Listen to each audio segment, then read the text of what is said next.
हिमालय की नदियां बच्चे 12 मासी नदियां कहलाती है। क्या कहलाती है? सदा नीरा। कौन सी? हिमालय की।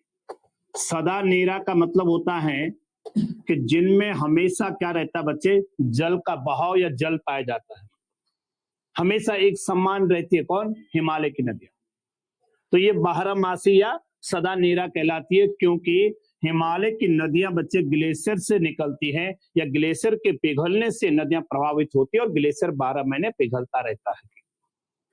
सुन लो।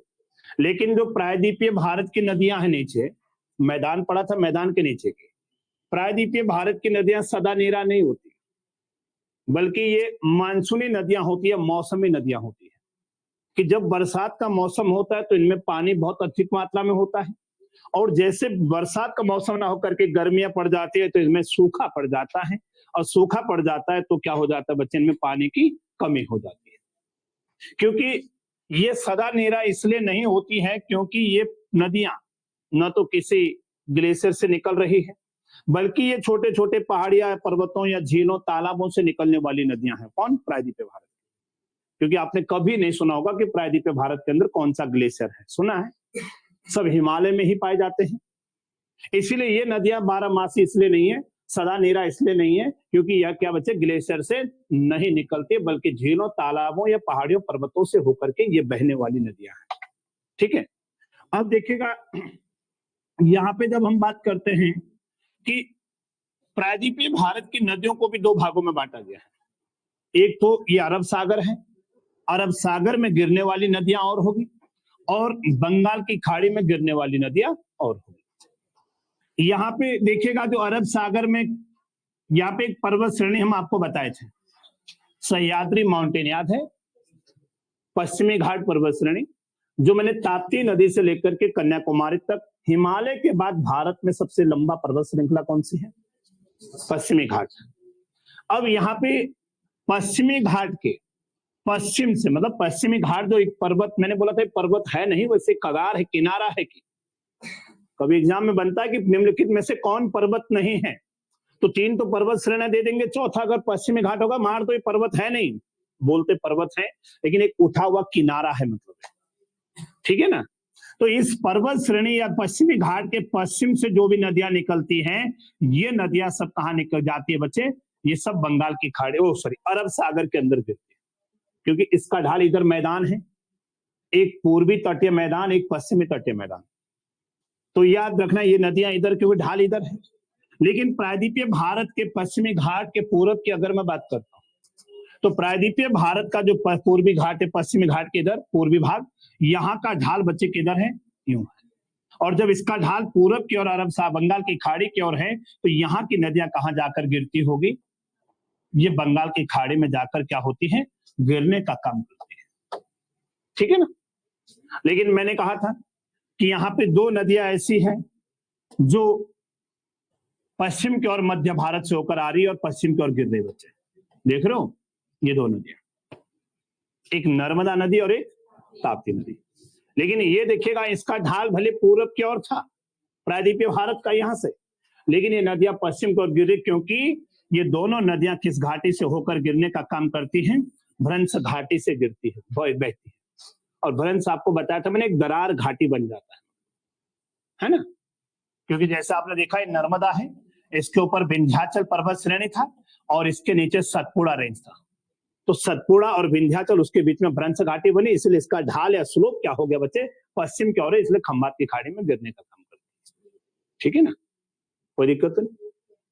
अब देखिएगा, हम सबसे पहले बात करते हैं कि प्रायद्वीपीय भारत की नदियों में अरब सागर में गिरने वाली नदियां पढ़ते हैं पहले। ठीक है ना?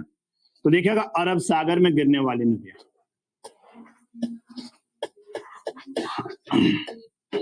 अरब सागर में गिरने वाली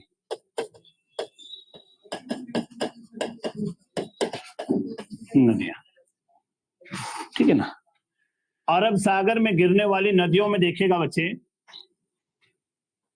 कि ये आपकी एक पहाड़ी थी, यहाँ पे कौन सी पहाड़ी थी ये जो पढ़े थे आप लोग? अरावली पढ़े थे। ठीक है ना? तो यहाँ पे कुछ नदियां हैं,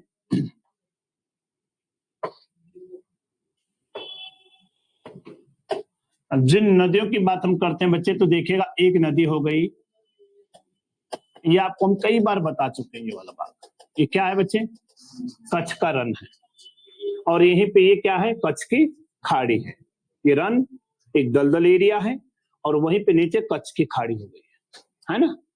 अब यहाँ पे देखिएगा एक नदी आपका ये है, और एक नदी यहीं से अरावली से आ रही है, और ये बच्चे कहाँ पे गए थे? यहाँ पे, ठीक है ना। अभी नाम बताऊंगा। अब सबसे पहले हम ऊपर से पढ़ाना शुरू कर देते हैं, बनाना क्या है साथ साथ बनता रहेगा, है ना। देखिएगा सबसे पहले हम बात करते हैं कि अरब सागर में गिरने वाली नदियों में उत्तर से एक नदी है बच्चे, जिसका नाम है लूनी नदी। कौन सी नदी है? मैप आपको मिल जाएगा नोट्स में, है ना, हम भेज देंगे। भेजा तो नहीं मैंने? ये प्रायद्वीप पे भारत की नदियां तो नहीं भेजी ना? नहीं भेजी होगी ना? नहीं भेजी होगी। तो लूनी नदी की बात करते हैं सबसे पहले। अब देखिएगा ये लूनी नदी है, ये देखिएगा ये आ रही है, और लूनी नदी दो राज्यों में इसका प्रवाह है।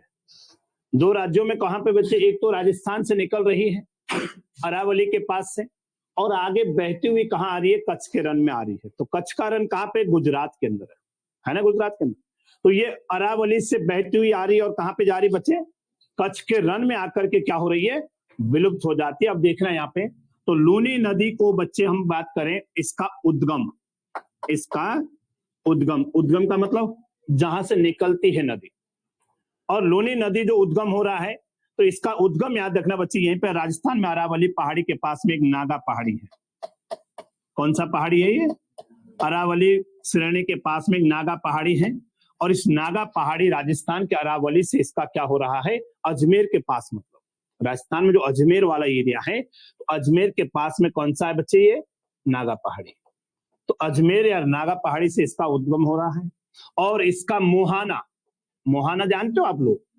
माउथ मतलब जहां पे नदी गिरती है, और नदी का मुहाना बच्चे कहां पे है? कच्छ का रन, कच्छ का रन, ठीक है ना। लेकिन अगर बात करें इस नदी की लगभग लंबाई, तो इस नदी की लगभग लंबाई की अगर मैं बात करता हूं, तो लगभग 495 किलोमीटर लंबी है बच्चे। कितने किलोमीटर लंबी होगी? 495 किलोमीटर लंबी है। लेकिन इसकी लंबाई केवल, मैंने कहा था दो राज्यों में बह रही है, राजस्थान और गुजरात। लेकिन राजस्थान के अंदर ये सबसे लंबी है, मतलब लंबी मतलब कि 495 में से लगभग 350 से 350 किलोमीटर पूरा अकेले कहां बह रही है? राजस्थान के अंदर। कुल लंबाई 495, लेकिन अकेले राजस्थान में कितने? इसमें से 450 kilometre Rajasthan, sorry 350 kilometre Rajasthan के अंदर बह रही है। आगे बस। लेकिन इसी लूनी नदी को, इसका नाम, उपनाम अगर बात करते हैं, इसे कई उपनामों से जाना जाता है बच्चे। आपसे पूछा जाएगा किसे लवणवती नदी के नाम से जाना जाता है, तो लवणवती नदी का मतलब बच्चे लूनी है ना। लवणवती का मतलब लवण, जिसमें नमक की मात्रा है, खारापन है। अरे बस नमकीन पानी वाली नदी, मतलब इसका पानी कैसा है?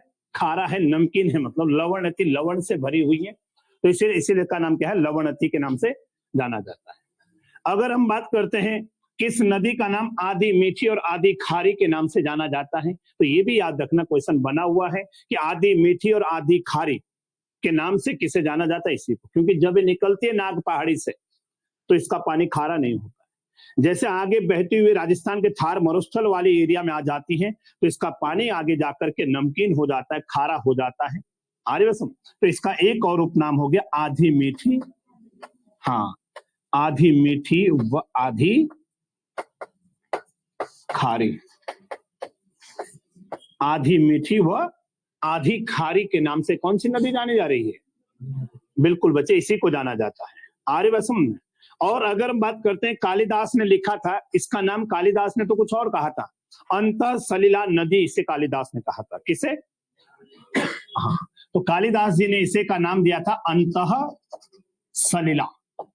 तो बताइए किसने ये नाम दिया था अंतः सलिला? इसे कालिदास ने इसे अंतः सलिला के नाम से जाना था। मतलब इससे अलग अलग नामों से जाना जाता है। कहीं पे सागरमती भी लिखा होता है बच्चे, क्या लिखा होता है?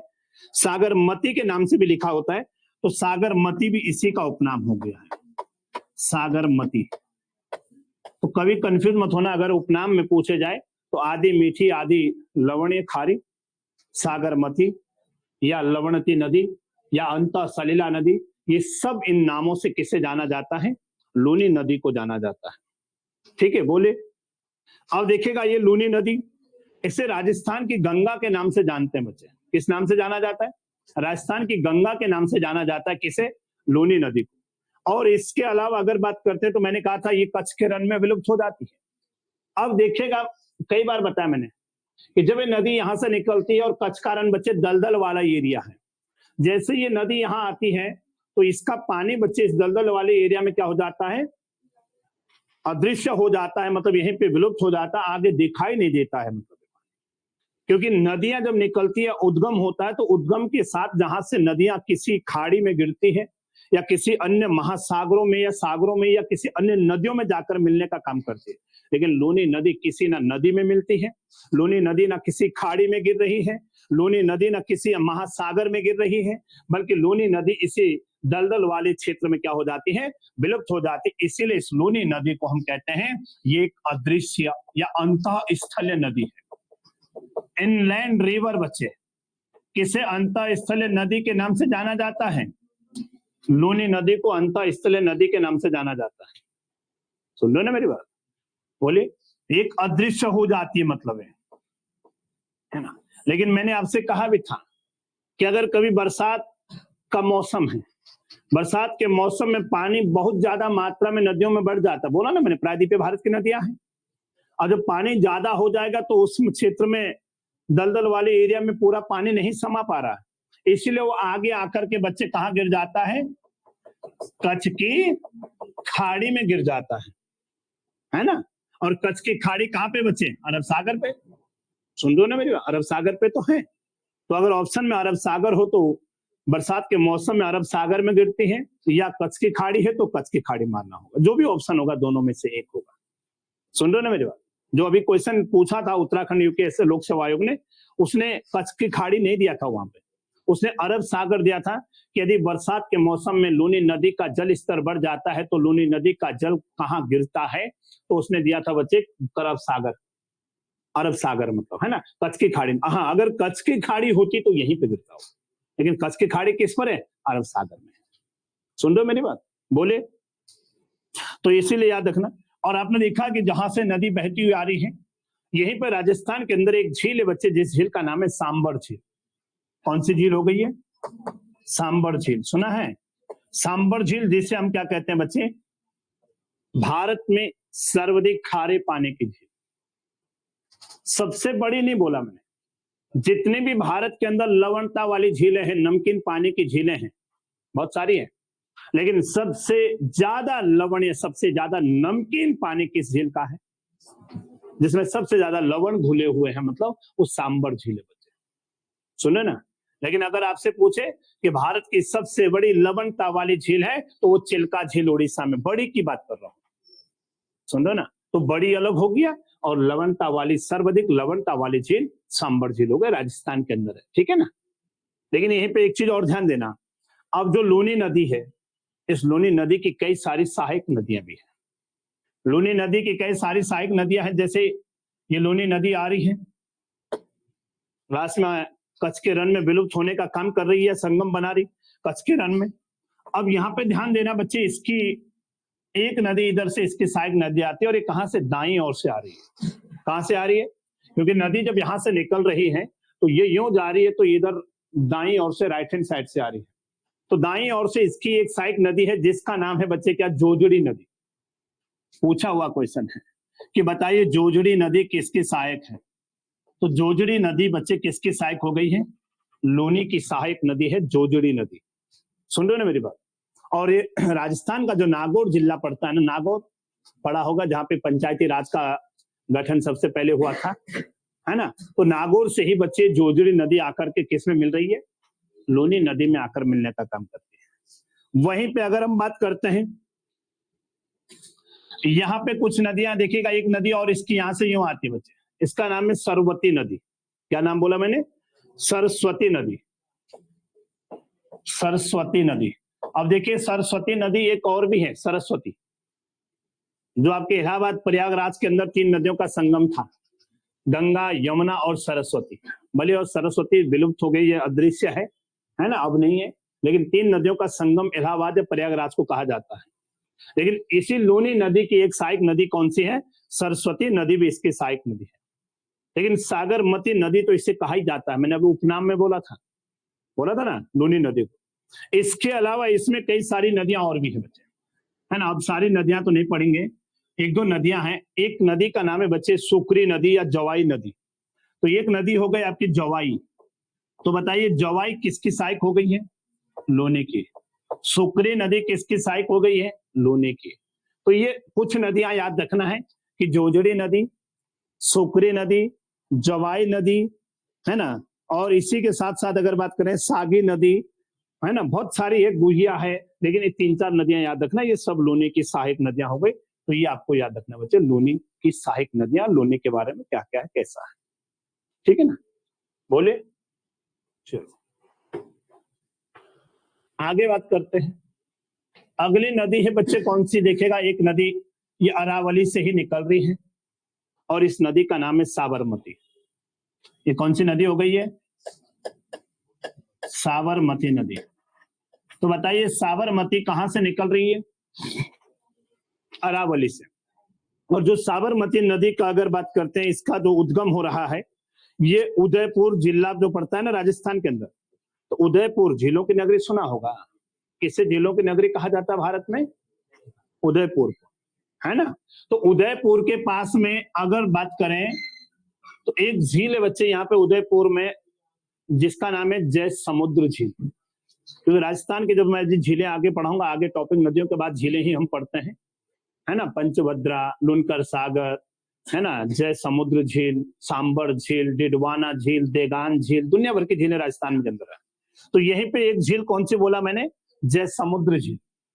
तो जय समुद्र झील, इसी जय समुद्र झील के पास से बच्चे उदयपुर से कौन सी नदी निकलती है? साबरमती। सुन रहे हो ना मेरी बात? और जो ये साबरमती की नदी का उद्गम हो रहा है और इसका बहुत क्षेत्र भी आप देख रहे हैं, ऊपर कहां पे? राजस्थान से आ रही है, अरावली के पास में जय समुद्र से, और आगे आकर के गुजरात के पास, और गुजरात के पास आने के बाद बच्चे इसका मुहाना कहाँ है? खंबात की खाड़ी में। बोलो ना कहां पे है? खंबात की खाड़ी में गिरती है, अरब सागर में है, तो बोलो ना। तो ये कहां से निकल रही है और कहां जाकर के गिरने का काम कर रही है? तो खंबात की खाड़ी में गिरती है। लेकिन एक चीज और ध्यान देना कि जो ये साबरमती नदी है, साबरमती नदी पर ही अगर मैं बात करता हूं, गुजरात के अंदर यहाँ पे एक आपने सुना होगा अहमदाबाद, जिसे हम पूर्व का बोस्टन कहा जाता है, सूती वस्त्रों की राजधानी कहते हैं पूर्व की, मतलब बोलो ना। तो अहमदाबाद कहाँ पे? गुजरात में है ना, बोलो। तो जो अहमदाबाद है, ये अहमदाबाद हो गया है, और दूसरा गुजरात की राजधानी कहाँ है? गांधीनगर, है ना, गांधीनगर। और गांधीनगर, तो अहमदाबाद और गांधीनगर अगर आपसे कभी भी पूछे किस नदी के तट पर बसे हुए हैं, तो आपका आंसर होगा सर ये साबरमती नदी के तट पर क्या है बच्चे? बसे हुए हैं। बोले किस नदी के तट पर साबरमती, अहमदाबाद और ये बसे हुए हैं? बिल्कुल बच्चे, आर्यवसम। और इस नदी की ज्यादा लंबाई नहीं है, लगभग 371 किलोमीटर के आसपास इसकी लंबाई होगी। कितनी लंबाई होगी? लगभग 371 किलोमीटर के आसपास इसकी लंबाई है। तो ये साबरमती नदी का उद्गम कहां से हो रहा है, कहां जाकर के मिल रही है, और इस पर कौन कौन से शहर बसे हुए हैं, तो ये आपको याद रखना है, ठीक है ना। बोले,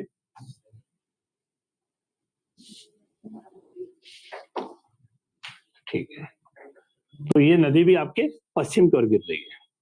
अगली नदी की एक और बात करते हैं, और इस नदी की जो हम बात कर रहे हैं, आपने देखा होगा बच्चे यहाँ पे एक रेखा है जो भारत के बीच से होकर गुजरती है, और ये रेखा आप पढ़े थे, कौन सी है?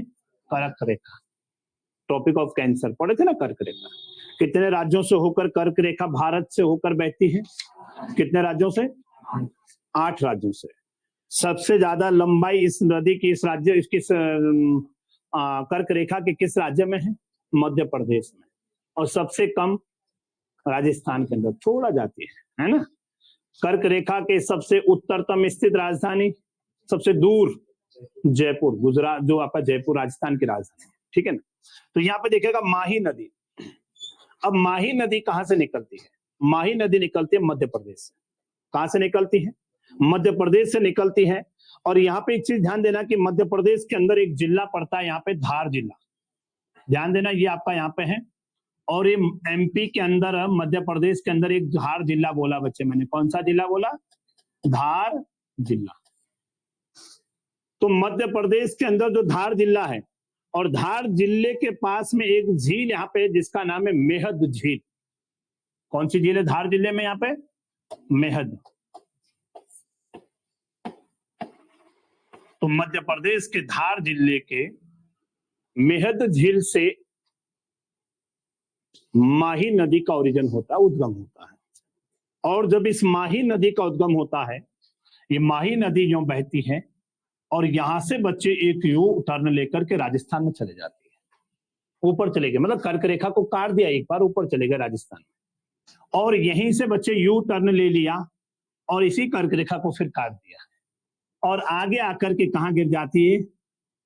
गल्फ ऑफ खंबात की खाड़ी में गिरने का काम करती है। समझ रहे ना मेरी बात? तो देखिएगा, गल्फ ऑफ खंबात में गिरने का काम कर रही है। तो आप देखिएगा ये माही नदी, जिसके बारे में हम कहते हैं कि भारत या विश्व की एकमात्र नदी जो कर्क रेखा को 2 बार काटने का काम करती है, कौन सी नदी है? माही नदी। काटी ना 2 बार, है ना। एक यू टर्न लिया, राजस्थान में गई और वहीं से यूं घूम करके दोबारा गल्फ ऑफ खंबात में गिरी। तो ओरिजिन भी आपने देख लिया कहां से निकली और कहां पे गिर रही है, ये भी आपने देखा। लगभग 585 किलोमीटर लंबी होगी, ज्यादा लंबी नहीं। आ रही बात समझ में? लेकिन इसकी सहायक नदियों की अगर मैं बात करता हूं, तो इस माही नदी की कुछ सहायक नदियां हैं। माही, इसकी माही नदी की सहायक नदियां अगर मैं बात करूं, तो इसकी सहायक नदियां बच्चे जाखम नदी। तो जाखम नदी किसकी सहायक हो गई है? एक नदी है बच्चे चाप नदी।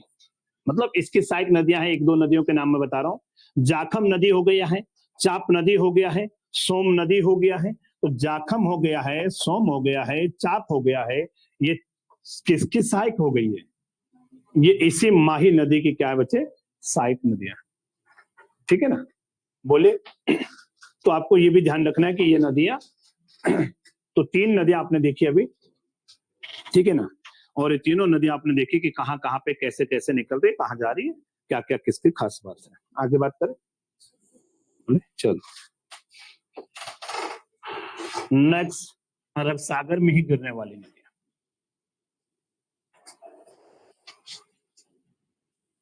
अब और नीचे आते हैं ना, ये आपकी ये थी एक नदी, ये थी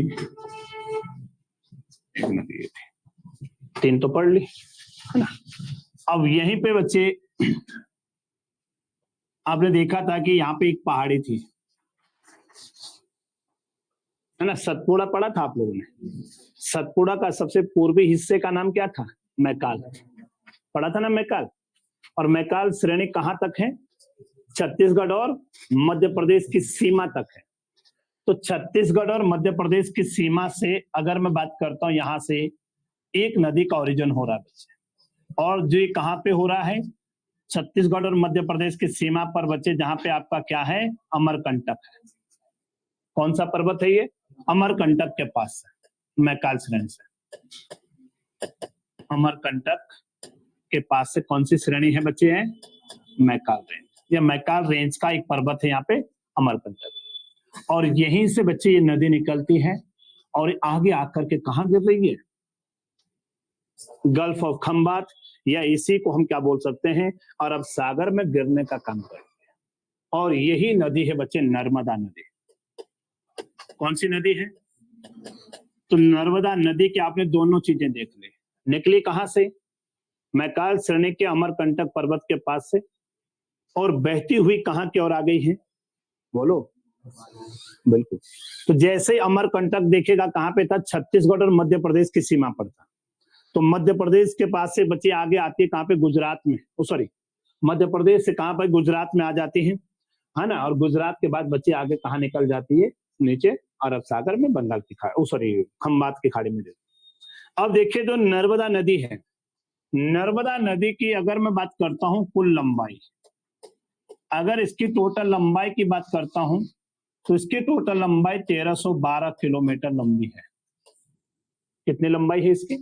1312 किलोमीटर, 1312 किलोमीटर, है ना। और आपने देखा कि भारत की सबसे लंबी नदी कौन सी थी? गंगा, पूरे भारत की बात करो। लेकिन अगर बात करते हैं हिमालय से तो न गंगा है, लेकिन अगर बात करता हूं प्रायद्वीपीय भारत की, जो बंगाल की खाड़ी और अरब सागर में गिरने वाली है, तो याद रखना कि बंगाल की खाड़ी में गिरने वाली सबसे लंबी नदी, सॉरी, प्रायद्वीपीय भारत की सबसे लंबी नदी पूछे तो आपकी आएगी बच्चे गोदावरी। लेकिन गोदावरी कहा जाती है बंगाल की खाड़ी में। लेकिन हम बात कर रहे हैं अभी कौन सी? अरब सागर में गिरने वाली सबसे लंबी नदी कौन सी है? नर्मदा नदी। अरब सागर में जितनी भी नदियां गिरती हैं, सुन रहे हो ना। लेकिन अगर बात करते हैं प्रायद्वीपीय भारत की भी, पूरे प्रायद्वीपीय भारत की, अरब सागर है बंगाल की खाड़ी, तो प्रायद्वीपीय भारत की तीसरी सबसे लंबी नदी की अगर मैं बात करता हूं तो नर्मदा नदी तीसरी, क्योंकि सबसे लंबी नदी तो गोदावरी है, दूसरी कृष्णा है, सुन रहे ना मेरी बात, और तीसरे नंबर पर कौन है? नर्मदा नदी। तो याद रखना ये प्रायद्वीपीय भारत की तीसरी सबसे लंबी नदी हो गई है। प्रायद्वीपीय भारत की तीसरी सबसे लंबी नदी।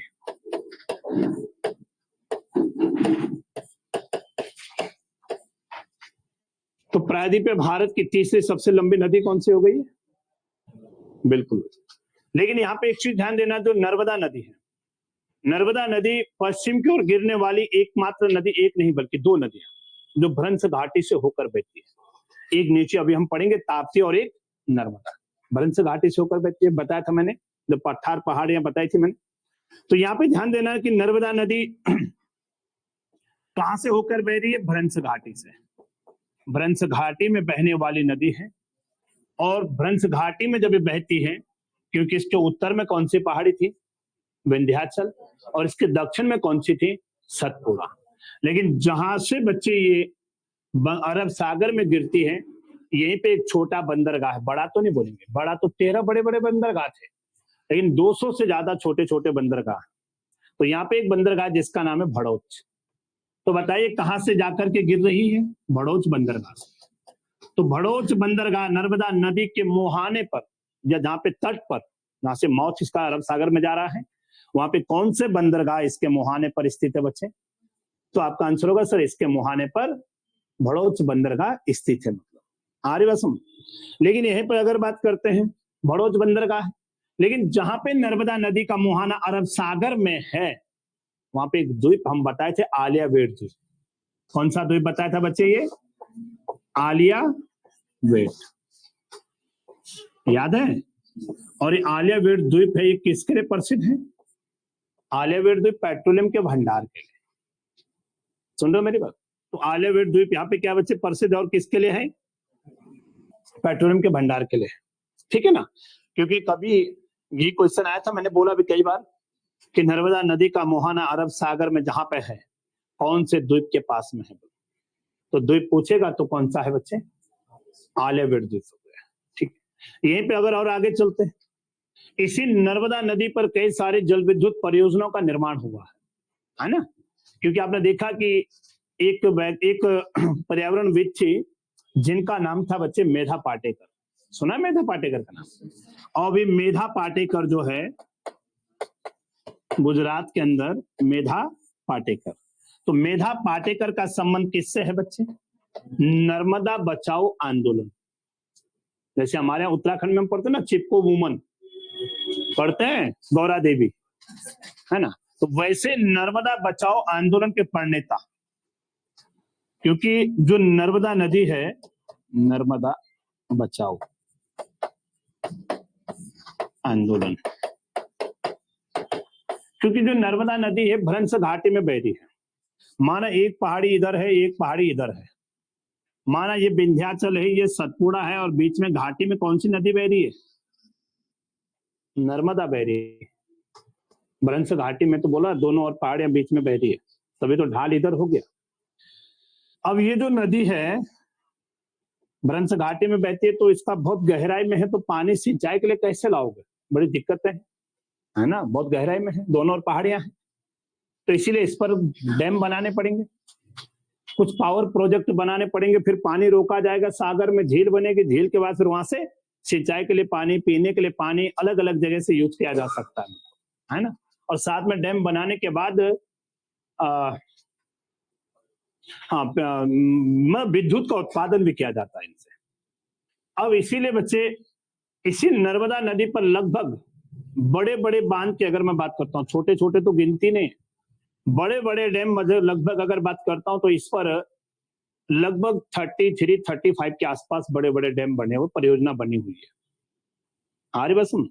और जब इस पर इतने सारे डैम बन रहे थे तो इसी को रोकने के लिए पर्यावरण को बहुत ज्यादा नुकसान हो रहा था ना भाई, कटाव होता है, स्लाइडिंग होती है, वनों का हास होता है, कितना सारा नुकसान होता है एक डैम बनने से।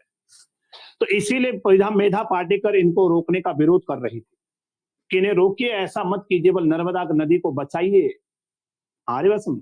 जैसे उत्तराखंड के अंदर जब टिहरी डैम बन रहा था तो सुंदरलाल बहुगुणा पर्यावरणविद जो थे, उन्होंने इसके लिए क्या उठाई थी, आवाज उठाई थी, इस पर डैम ना बने, रोकने की बात की थी। यह पहली आवाज तो कमलेंदुमती शाह ने उठाई थी, जो टिहरी रानी थी, उठाई थी ना, सबसे पहले उन्होंने विरोध किया था, लेकिन वो बना है बना। तो यहाँ पे भी यही बच्चे, ये पर्यावरणविद है नर्मदा बचाओ आंदोलन को लेकर के, तो यहाँ पे लेकिन फिर भी इसे नर्मदा नदी पर कई सारी परियोजनाएं बनी हुई है। और इस नर्मदा नदी पर अगर बात करते हैं तो जैसे यहाँ पे एक परियोजना है जिसका नाम है सरदार सरोवर बांध। तो सरदार सरोवर बांध किस नदी पर है? बोले, सरदार सरोवर परियोजना।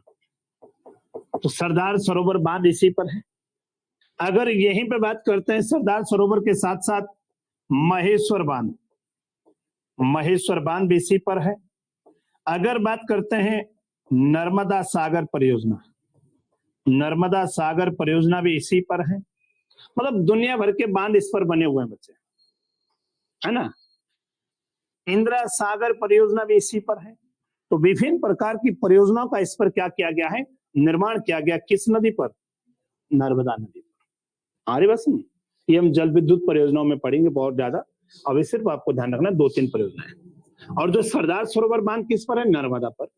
और आपने देखा होगा कि वहीं पे स्टेच्यू ऑफ यूनिटी, जो आपके सरदार वल्लभ भाई पटेल है, उनकी सबसे ऊंची प्रतिमा जो लगाई गई है ना, कहाँ पे है ये?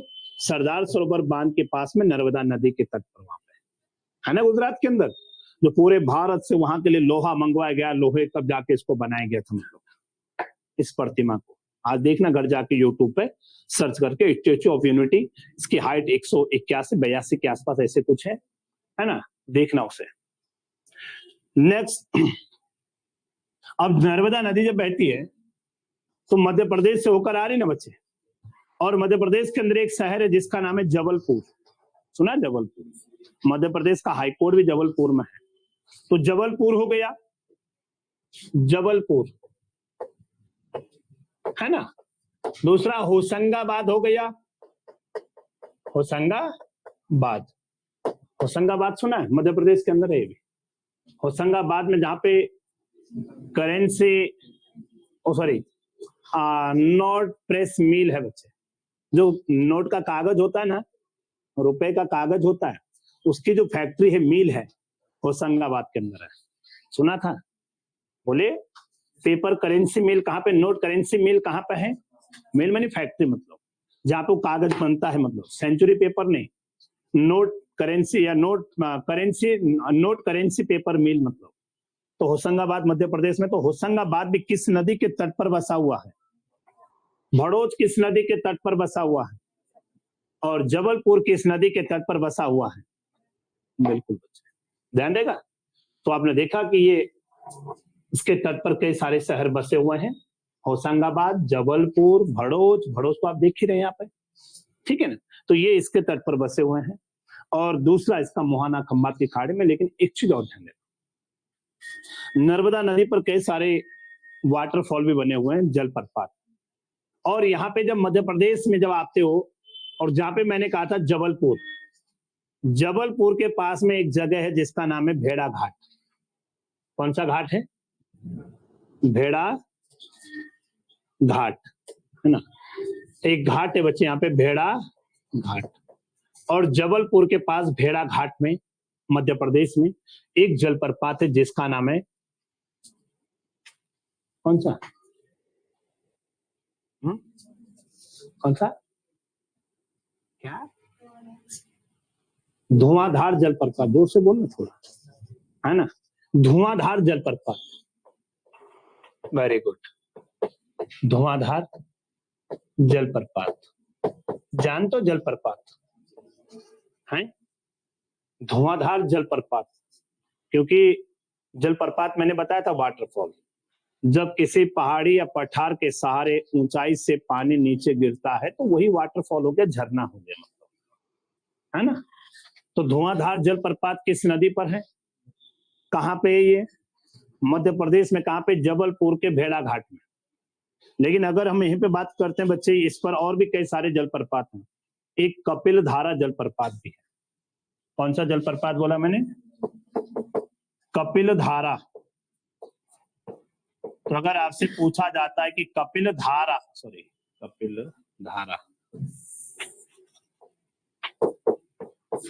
कपिल धारा वाटरफॉल भी किस नदी पर है? नर्मदा नदी पर है बच्चे।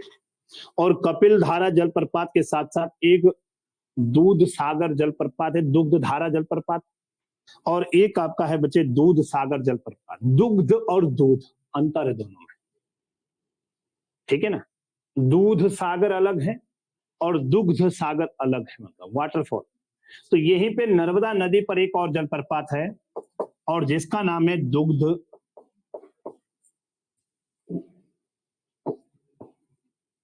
धारा जलप्रपात। और दूध सागर तो अभी हम गोवा के अंदर देखेंगे, है ना। तो दुग्ध धारा वाटरफॉल भी किस नदी पर है? नर्मदा नदी पर ही बच्चे दुग्ध धारा जलप्रपात भी यहीं पे देखने को मिल रहा है। तो कपिल धारा हो गया है ना। धुआंधार, धुआंधार इसलिए कहते हैं कि जब ऊंचाई से नीचे गिरता है ना पानी, तो वहां पे धुआं धुआं कोहरा टाइप का इस तरह से दिखता है, इसलिए इसका नाम धुआंधार वाटरफॉल कह दिया गया है, ठीक है ना। और इस नदी को बच्चे आज हम मध्य प्रदेश की जीवन रेखा के नाम से भी जानते हैं, ठीक है ना। अब यहाँ पे देखिएगा, जो नर्मदा नदी है, कौन सी नदी? नर्मदा नदी। और नर्मदा नदी ये भड़ोच के पास में अरब सागर में गिर जाती है। लेकिन नर्मदा नदी मैकाल श्रेणी के पास से निकलती है, अमरकंटक से के पास से। और इसकी कुछ सहायक नदियां हैं जो इसमें आकर मिलने का क्या करती है? काम करती है। और इसमें कौन कौन सी नदियां आकर मिलती है बच्चे? तो यहाँ पे ध्यान देना, एक नदी है, अलग अलग नदियां आकर मिलती हैं, है ना।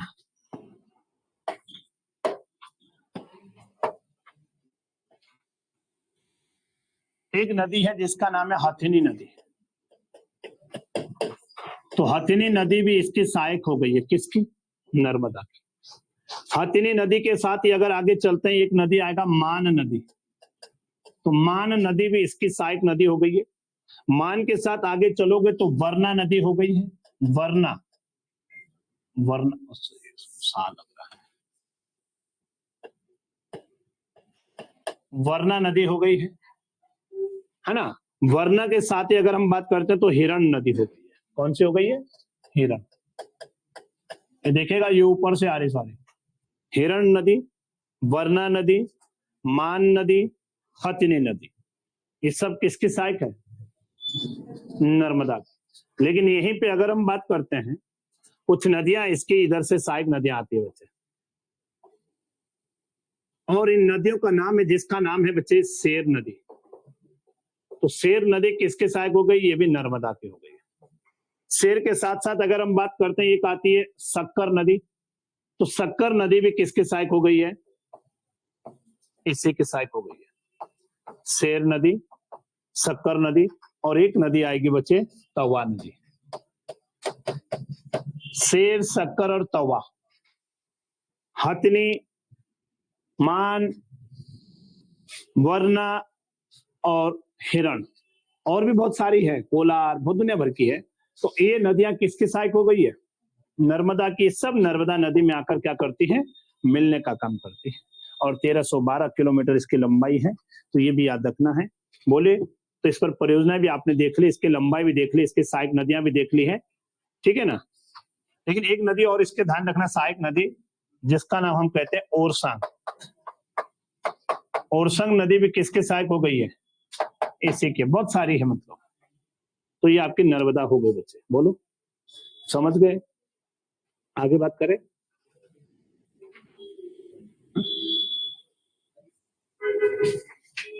नर्मदा के बाद कौन सी नदी है रे? ये नर्मदा थी, एक नदी और आ रही थी यहाँ पे, कौन सी है? ताप्ती। कौन सी नदी है? ताप्ती नदी। अब देखिएगा, ताप्ती नदी के उत्तर में कौन सी पहाड़?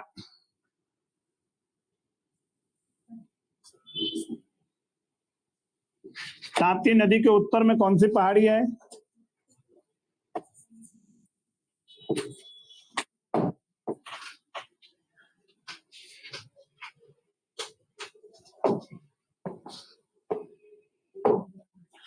ताप्ती नदी के उत्तर में कौन सी पहाड़ी थी? सतपुड़ा, है ना। और इसी के नीचे कौन सी थी? दक्कन का पठार। ये किसने चलाया? गर्म हो रहा है, सांस चलता है, तो वहीं से चला होगा। गर्म हो रहा है, हैं? किसको? तुझे हो रहा है? जैकेट उतार देना, जैकेट उतार दे थोड़ी देर। तुम्हें भी हो रहा है, हैं? तो देखिएगा, ये दक्कन का पठार है। और दक्कन के पठार में अगर मैं बात करता हूं, तो यहाँ पे आपने कई सारी पहाड़े देखी थी, हरिश्चंद्र पहाड़ी, गविलगढ़ पहाड़ी, अजंता पहाड़ी, है ना, बहुत सारी पहाड़ियां। इधर भी पहाड़ी, इधर भी पहाड़ियां, बीच में भ्रंश घाटी बन गई। कौन सी नदी बह रही? ताप्ती नदी। तो यही नदी है बच्चे, ताप्ती। अब देखेगा ताप्ती नदी का मुहाना। कौन सी नदी का? ताप्ती नदी। ताप्ती नदी का उद्गम कहां से होता है? ताप्ती नदी का उद्गम मध्य प्रदेश का एक क्षेत्र है, मुल्ताई। कौन सा क्षेत्र है? मध्य प्रदेश के पास में एक क्षेत्र बच्चे, मुल्ताई। लेकिन वहां पे मध्य प्रदेश का एक जिला है पहले, जिसका नाम है बैतूल जिला।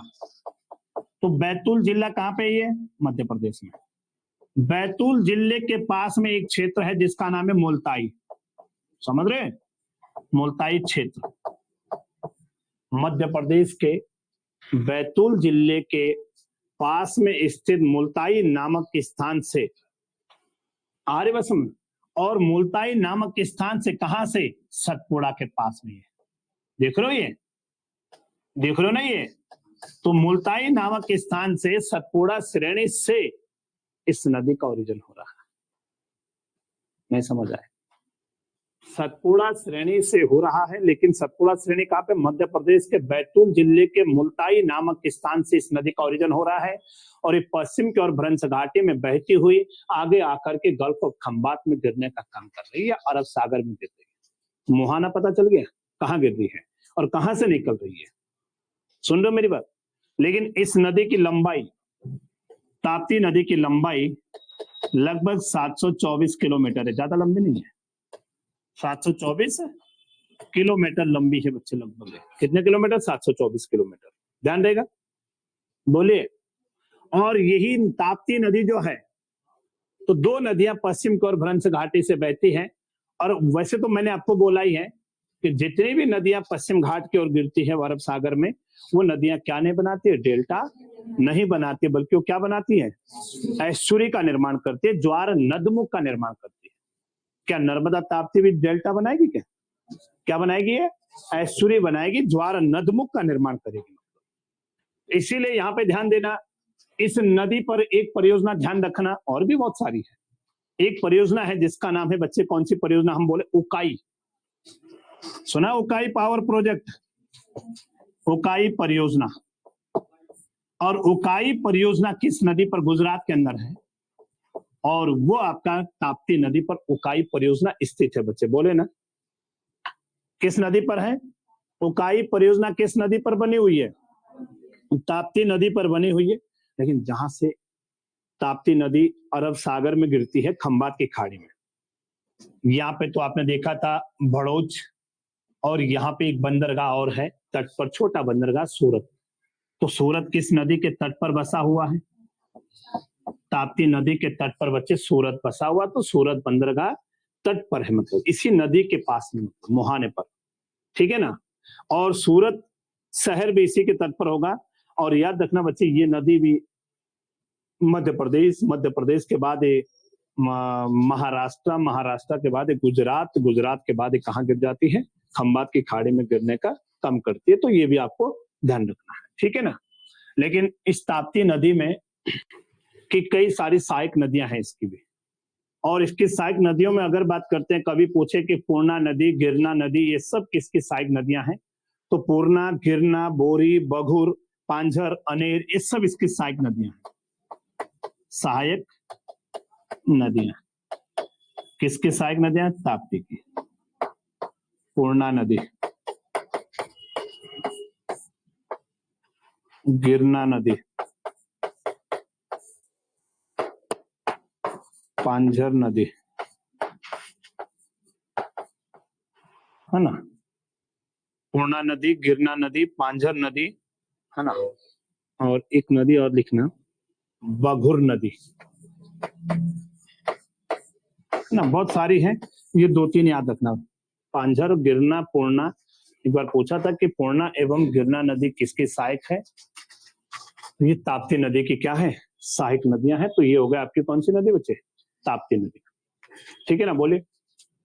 तो ताप्ती नदी याद रहेगा। तो ताप्ती नदी कहाँ से निकल रही, कहाँ गिर रही, कौन सी परियोजना, क्या है, कैसा है। अब इसके बाद देखिएगा नीचे आते हैं, और यहीं पे जब और नीचे आओगे तो यहाँ पे बच्चे ये आपका एक राज्य, ठीक है ना। यहाँ पे एक राज्य है, ये आपका गोवा है बच्चे। क्या है ये? गोवा, ठीक है ना। और गोवा के पास से भी यहाँ से कुछ नदियां निकलती हैं। क्या निकलती हैं? कुछ नदियां निकलती है। देखिएगा ये नदियां हैं, मैं तीन चार नदियों की बात कर रहा हूँ, ये कर्नाटक वगैरह वगैरह से आती है। और इन नदियों के नाम गोवा में जो पश्चिम तट पर गिर रही है, इनका नाम है, एक का नाम ध्यान रखना, मांडवी नदी है। कौन सी नदी है? मांडवी है। एक का नाम याद रखना, जुआरी नदी है। तो अगर आपसे पूछा जाए मांडवी और जुआरी नदियां कहाँ हैं? गोवा में, आर्य बस में। लेकिन निकलती बच्चे कर्नाटक के पास से, ऐसा नहीं कि गोवा से ही निकल रही होगी, ठीक है। लेकिन मांडवी, जुआरी, ये नदियां सब कहाँ पे हैं? गोवा में। एक नदी और याद रखना, चापोर नदी। चापोर नदी भी गोवा में है, पश्चिम तट पर गिरती है। एक नदी और है बच्चे, रेंचल नदी। रेंचल नदी, रेंचल नदी। तो ये चारों नदियां याद रखना, चापोर नदी, रेंचल नदी, मांडवी नदी, जुवारी नदियां, ये सब नदियां कहां जाकर गिरने का काम कर रही है? बिल्कुल बच्चे, तो ध्यान रहेगा, बोलिए, ठीक। लेकिन यहाँ पे एक चीज ध्यान देना, रेंचल या रोचल मतलब कोई दिक्कत नहीं, ठीक है। लेकिन आपसे रेंचल और चापोर नहीं पूछा जाता है, मांडवी और जुवारी से एक आध क्वेश्चन बन जाते हैं कि मांडवी और जुवारी क्या है, या जुवारी क्या है। तो जुवारी नदी है बच्चे गोवा के अंदर, मांडवी और जुवारी में। तो यहाँ पे सबसे पहले ध्यान देना कि चार प्रमुख नदियां गोवा के अंदर आपको देखने को मिल रही, और इनमें से सबसे पहले अगर मैं बात कर रहा हूँ, गोवा की राजधानी कहाँ है बच्चे? पणजी, सुना है ना।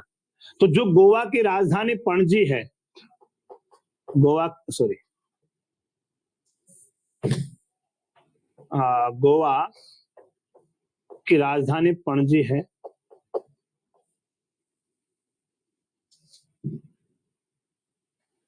हाँ, पणजी।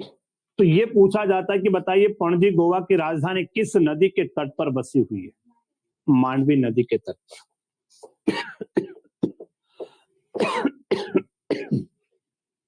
किस नदी के तट पर बसी हुई है? मांडवी नदी के तट पर बसी हुई है। लेकिन जो यहाँ पे बात करते हैं कि गोवा की सबसे लंबी नदी, तो गोवा की सबसे लंबी नदी की बात करें बच्चे तो कौन सी होगी? जुवारी। मांडवी नहीं, सबसे लंबी नदी गोवा की बात करें तो इसकी सबसे लंबी नदी, सबसे लंबी नदी, तो इसकी गोवा की सबसे लंबी नदी कौन सी हो गई है? जुवारी हो गई है। और गोवा की राजधानी मांडवी किस नदी के तट पर बसी हुई है? लेकिन मांडवी नदी को ही गोवा की जीवन रेखा के नाम से जाना जाता है, लाइफ लाइन। किस नदी को जाना जाता है गोवा की जीवन रेखा? तो मांडवी को गोवा की जीवन रेखा के नाम से जाना जाता है, जीवन रेखा, लाइफ लाइन के नाम से इसे जाना जाता है। अब आपसे पूछेगा कि जो ये मांडवी नदी है ये निकलती कहां से? गोवा में तो बह रही है। और मांडवी और जो मतलब मांडवी और जुवारी नदियां जहां पे आ रही है बच्चे, यहीं पे बच्चे एक बंदरगाह है इसके तट पर जहां पे दोनों आती है, इसका नाम है मार्मा गोवा बंदरगाह। पढ़े थे 13 बड़े बड़े बंदरगाह में, है ना? और मार्मा गोवा जो बंदरगाह है, मैंने कहा था ये एस्चुरी पर बना हुआ है। जो नदियां अपने साथ अवसाद लेकर आई होगी और जो यहाँ पे छोड़ा होगा तट पर, उसी के ऊपर एक बंदरगाह बन गया बच्चे। यहाँ पे एस्चुरी पर बना हुआ बंदरगाह कौन सा है? एस्चुरी जानते हो ना, नदियों ने यहाँ पे अवसाद लेकर आया तो मतलब थोड़ा बहुत जो रुका तो उसी के ऊपर एक बंदरगाह बना है। तो एस्चुरी पर बना या ज्वार नदमुख पर बना हुआ बंदरगाह कौन सा कहलाता है? तो यही मांडवी कहलाता है बच्चे, बोले ना। तो यहाँ पे ध्यान देना। लेकिन अगर जुवारी नदी की तो निकलती कहां से? तो ये निकलती बच्चे पश्चिम कर्नाटक के पास से। कौन सी नदी? मांडवी नदी। तो देखो निकलती है इधर है बच्चे, जुवारी भी यहीं से जाती है, मांडवी भी यहीं से जाती है, कर्नाटक से होकर के जाती है। और कर्नाटक से होकर के कर्नाटक से होकर जाती है बच्चे, और कर्नाटक से होकर गोवा से क्या हो जाती है? यूं निकल जाती है बाहर। और आपने देखा कि जो कर्नाटक के अंदर कुद्रेमुख पहाड़ी, बाबा बुदान की पहाड़ी आपने पढ़ी थी, जो लौह अयस्क के उत्पादन या भंडारण के लिए बहुत प्रसिद्ध थे, बड़े थे ना। तो वहीं से लौह अयस्क का भंडारण इस मार्मा गोवा बंदरगाह से भी निर्यात किया जाता है। भले मंगलुरु से किया जाता है, कोई दिक्कत नहीं, लेकिन यहां से भी इन्हीं नदियों के सहारे उस लौह अयस्क को कहां पहुंचा जाता है? मार्मा गोवा बंदरगाह पर। और यहां से उसको क्या किया जाता है? एक्सपोर्ट किया जाता है या निर्यात किया जाता है। बोले, सुन रहे ना मेरे बात? तो आपको ध्यान रखना है कि ये कहां कहां से निकल रही है। गोवा की सबसे लंबी नदी कौन सी है? मार्मा गोवा बंदरगाह कहां पे है, क्या है? तो मांडवी जुवारी नदियां, सिर्फ इतना ध्यान रखना, इससे ज्यादा इससे नहीं पूछा जाता। आगे बात करें, बोलिए, ठीक है ना?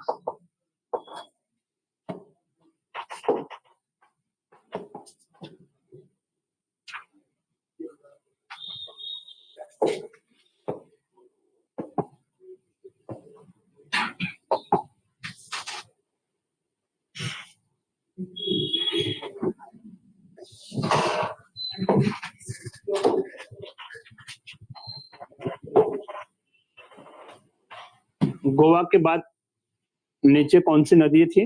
मांडवी जुवारी आपने देख लिया। मांडवी जुवारी के बाद ही वहीं पे अगर बात करते हैं, एक नदी आती है बच्चे, काली नदी। ध्यान देना। अब काली नदी आप एक उत्तराखंड में पढ़ते हैं, नेपाल और उत्तराखंड या भारत की सीमा पर। लेकिन यहीं पे ये मांडवी थी, ये जुवारी थी। यहीं पे एक छोटी नदी है जिसका नाम है काली। तो काली नदी एक कर्नाटक के अंदर भी है, ठीक है ना? काली के बाद अगर यहीं पे आओगे तो पश्चिमी घाट पर एक नदी और है जिसका नाम है शरावती नदी। शरावती नदी, सुन लो।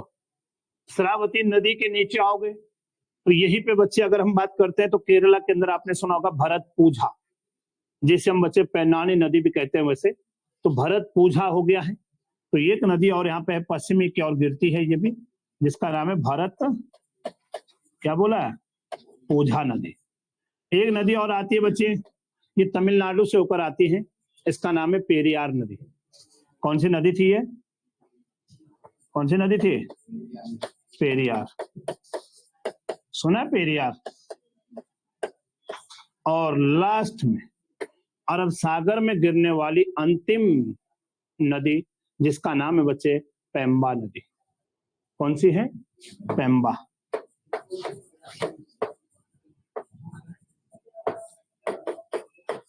पेम्बा नदी। तो ये कुछ नदियां हैं, पेम्बा नदी, भरतपूजा नदी, सुन रहे हो ना मेरी बात? बोलिए, ठीक है। अब देखिएगा यहाँ पे जिस नदी की हम बात कर रहे हैं, कौन सी नदी की बात कर रहे हैं? काली नदी की। अब देखिएगा काली नदी कहाँ से निकलती है। काली नदी कर्नाटक के अंदर से निकलती है, और कर्नाटक के पास में बच्चे, कर्नाटक से निकलती है, कर्नाटक से निकलने के बाद ये कहाँ आ जाती है? कर्नाटक से निकलने के बाद अरब सागर में गिर जाते। तो कभी कंफ्यूज मत होना, अगर माना उत्तराखंड और नेपाल ऑप्शन में ना है और काली नदी पूछ लिया है, तो समझ लेना कि एक छोटी सी गाड़ी, एक छोटी सी नदी कर्नाटक के अंदर भी कौन सी है? काली नदी, एक कर्नाटक के अंदर भी है, मतलब, ठीक है ना। इसलिए बता दे रहा हूँ कि ये ज्यादा क्वेश्चन तो बना नहीं आज तक, लेकिन कभी बन जाए तो आप ध्यान रखना कि काली नदी सर ने कर्नाटक के अंदर भी एक पढ़ाया था, मतलब हमने, ठीक है ना। क्या आप देखोगे कि सर ऑप्शन गलत है, ये तो अपने पढ़ाया नहीं था, ये तो काली नदी तो नेपाल और उत्तराखंड की सीमा बनाती है, तो ऐसा नहीं है, ठीक है। तो ये कर्नाटक के उत्तर कर्नाटक जिला से निकलती है। लेकिन अब बात करते हैं शरावती नदी की। कौन सी नदी? शरावती। अब देखिएगा जो शरावती नदी है, ये कर्नाटक का, उसका उद्गम देखिएगा जरा। इसका उद्गम है कर्नाटक का एक जिला है जिसका नाम है शिमोग जिला। क्या नाम बोला मैंने? कर्नाटक का एक जिला है जिसका नाम है शिमोग जिला, ठीक है बच्चे। और कर्नाटक के शिमोग जिले से, और शिमोग जिले के पास कर्नाटक में एक जगह है अंबू तीरथ। अंबू तीरथ नामक जगह है, और कर्नाटक के शिमोग जिले के पास अंबू तीरथ से इस नदी का ओरिजिन होता है। किसका? श्रावती नदी का, है ना। और ये नदी जाकर के बच्चे कहाँ गिर जाती है? अरब सागर में गिरने का काम करे। तो देखो कहां से निकली और कहां जाकर के गिर रही है। मोहाना भी आपने देखा और ये भी आपने देख लिया कहां जाकर गिरने का काम। यही नदी जो कर्नाटक के अंदर है, इसी नदी पर वाटरफॉल बना हुआ है जिसका नाम है जोग जलप्रपात। तो बताइए जोग जलप्रपात किस नदी पर है? जोग वाटरफॉल या गरसप्पा, इसी का नाम है गरसप्पा वाटरफॉल या महात्मा गांधी जलप्रपात। महात्मा गांधी वाटरफॉल एक ही नाम है, मतलब कोई अलग अलग नहीं है, उसी के नाम है। जोग बोलो, महात्मा गांधी बोलो या गरसप्पा बोले, जो भी बोले सब इसी के नाम है बच्चे, बोले ना। तो ये सब जलप्रपात किस नदी पर बने हुए हैं? लेकिन भारत का सबसे ऊंचा जलप्रपात कौन सा है? कुंचिकुल। जोग मत करना, कुंचिकुल ये भी कर्नाटक में है और बराही नदी पर है। कहां पे है? तो यहीं पे कर्नाटक के अंदर अगर हम बात करते हैं तो कर्नाटक के अंदर एक नदी है जिसका नाम है बराही नदी। कौन सी नदी है? बराही नदी। और इसी बराही नदी पर एक जलप्रपात है जिसका नाम है कुंचिकुल वाटरफॉल। और यही कुंचिकुल जलप्रपात लगभग 455 मीटर ऊंचा है। और जोग जलप्रपात गरसप्पा की बात करूं तो 253 मीटर ऊंचा है। बोलो, तो भारत का सबसे ऊंचा जलप्रपात कौन सा हो गया है? कुंचिकुल, है ना। और कुंचिकुल कहाँ है? किस नदी पर बना हुआ है? बिल्कुल बच्चे, तो आपको ये ध्यान रखना है कि कुंचिकुल जलप्रपात भारत का सबसे ऊंचा 455 या 53 मीटर के आसपास ऊंचा है, मतलब, ठीक है। तो ये भी आपको ध्यान रखना है, कोई दिक्कत तो नहीं? पक्का? चलो ठीक है। और विश्व का सबसे ऊंचा जलप्रपात कौन सा था? एंजिल। कहाँ पे? ये वेनेजुएला में। दक्षिण अमेरिका महाद्वीप है ना, दक्षिण अमेरिका महाद्वीप का जो वेनेजुएला देश है, वेनेजुएला के अंदर एक ओरिनिको की सहायक नदी है, कैरो नदी या करोनी नदी। कौन सी नदी है? कैरो या करोनी नदी। तो ओरिनिको की सहायक नदी करोनी नदी पर ये जलप्रपात बना हुआ, विश्व का साल्टो एंजिल्स बोलते हैं, ठीक है ना। तो ये आपकी कौन सी नदी हो गई? शरावती हो गई है। अगली नदी की हम बात करते हैं, कौन सी? भरतपुजा। जो भरतपुजा नदी है, इसी भरतपुजा नदी का नाम हम कहीं पे पैनानी नदी भी देखते हैं। पेन्योर नहीं, वो पूरब की ओर गिरेगी, पैनानी नदी। तो भरतपुजा को ही दूसरा नाम क्या कहते हैं? पैनानी नदी कहते हैं। और इस नदी का ओरिजिन कहाँ से होता है? तमिलनाडु के अंदर हम एक पहाड़ी आपको बताए थे और भी है। एक बताए थे अन्नामलाई, सुना है? अन्नामलाई की पहाड़ी। तो याद रखना, ये भरतपुजा नदी या पैनानी नदी तमिलनाडु के अंदर अन्नामलाई हिल्स से निकलती है। अन्नामलाई की पहाड़ी। अन्नामलाई हिल्स की सबसे ऊंची चोटी कौन सी है? अनाई मुडी। दक्षिण भारत की सबसे ऊंची पर्वत चोटी कौन सी है? बिल्कुल बच्चे ध्यान देगा ना। ये अन्नामलाई हिल्स कहाँ है? तमिलनाडु और केरल में थी ना, बोलो। तो तमिलनाडु और केरल में ना अन्नामलाई पहाड़ी, और उसी के ऊपर नीलगिरी पहाड़ी पड़े थे। नीलगिरी की सबसे ऊंची चोटी पड़े थे डोडा बेटा, जो दक्षिण भारत की दूसरी सबसे ऊंची थी। एक 2637 और एक 2695 मीटर थी, है ना। तो याद रखना, ये अन्नामलाई हिल्स तमिलनाडु के पास से निकलती है और कहाँ जाती है? पश्चिम की ओर गिर जाती है। कौन सी? भरतपुजा नदी। और केरल की सबसे बड़ी नदी है, ये केरल के अंदर आती है बच्चे। केरल की सबसे बड़ी नदी हो गई है, ठीक है ना। वहीं पे दूसरी नदी कौन सी? पेरियार। ये देख रहे हो कौन सी नदी हो गई? पेरियार। अब यहां देखिएगा, जो पेरियार है, पेरियार नदी पर एक झील भी बनी हुई है, पेरियार लेक, केरल के अंदर है। और पेरियार नदी पे सबसे पहले ध्यान देना, इसके भी उद्गम अगर आपसे पूछें तो ये भी अन्नामलाई, वो से पूछा नहीं जाता इनका, छोटी छोटी नदियों का। तो ये भी अन्नामलाई पहाड़ी से निकलती है। कौन सी नदी? पेरियार नदी। तो पेरियार नदी भी अन्नामलाई पहाड़ी से निकलती है। और अन्नामलाई पहाड़ी से निकलकर एक केरल की सबसे लंबी नदी है बच्चे। केरल की क्या है? ये सबसे लंबी नदी है और दूसरी सबसे बड़ी है। जल आयतन के आधार पर बात करो, केरल की सबसे बड़ी कौन सी थी? भरतपुजा, पैनानी। और दूसरी सबसे बड़ी पेरियार, और सबसे लंबी पेरियार। आर्य सुन। लेकिन जो पेरियार नदी यहाँ पे है, आप देखोगे बच्चे, जब तमिलनाडु से आती है, तमिलनाडु के अंदर बोला ना अन्नामलाई, तो जब यहाँ से आती है और केरल के अंदर आकर के यूं अरब सागर में गिरती, तो ये तो डेल्टा बिल्कुल नहीं बनाती सारी नदियां। लेकिन यहीं पे तमिलनाडु के अंदर इस पर एक डैम बना हुआ है, सॉरी केरल के अंदर, और जिसका नाम है बच्चे क्या? इडुक्की बांध परियोजना। अगर आपसे पूछा जाता है कि इडुक्की डैम किस नदी पर बना हुआ है? इडुक्की बांध, है ना, किस नदी पर है? बिल्कुल बच्चे। तो इडुक्की याद रखना, बहुत बार पूछा जाता है। इडुक्की बांध या इडुक्की डैम पेरियार नदी पर है। पेरियार लेक भी है, झील भी है, और इडुक्की बांध भी बच्चे तमिलनाडु के अंदर नहीं। इडुक्की तमिलनाडु या केरल? केरल ही है ना। हाँ, केरल के अंदर इस बार इडुक्की डैम बना हुआ है, ठीक है ना, बोलो। तो ये आपको ध्यान रखना है। और इसके अलावा अगर बात करते हैं नेक्स्ट, पेम्बा नदी। और अरब सागर में गिरने वाली सभी नदियों में सबसे दक्षिणतम नदी कौन सी है? पेम्बा। और पेम्बा नदी बच्चे जहां पे निकलती है, तो पेम्बा नदी केरल में बहती है सिर्फ। और ये नदी जहां पे बेम्बनाथ झील आपने पढ़ा था, अष्टमुदी झील आपने पढ़ा था, पढ़े थे, कयाल लेगून, याद आ रहा थे ना केरल में? तो बेम्बनाथ झील में गिरने का काम करती है बच्चे पेम्बा नदी। पेरियार नदी भी बच्चे आपके अष्टमुदी या बेम्बनाथ झील में ही गिरती है भी, जो झील यहाँ पे लेगून झील है। लेकिन तो याद रखना, पेम्बा नदी तो ये थी आपके अरब सागर में गिरने वाली नदियों का क्रम। इससे ज्यादा जो मेन मेन नदियां हैं उन्हीं के बारे में हम डिटेल में बता चुके हैं, ज्यादा इनके बारे में पढ़ना भी नहीं है। सुन रहे हो मेरी बात? बोलो, चले आगे। कल कौन सा टॉपिक हुआ था आपका? इससे पहले क्या पढ़ा? जलवायु पढ़ा है? हो गया जलवायु, कंप्लीट हो गया था जलवायु, आधा हो। नोट्स तो मैंने सारे देख ले डाले हुए।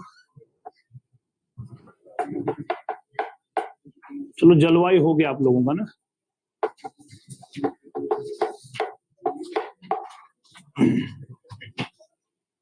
ठीक है, तो हम जलवायु को अलग नहीं पढ़ाएंगे फिर ना, क्योंकि वो हो गया, फिर उस पर क्यों फालतू टाइम लेना फिर। ठीक है।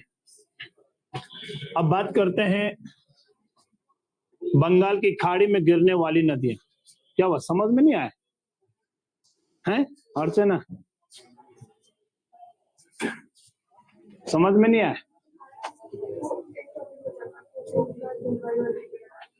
कुछ मत पढ़ो फालतू सिद्धांत।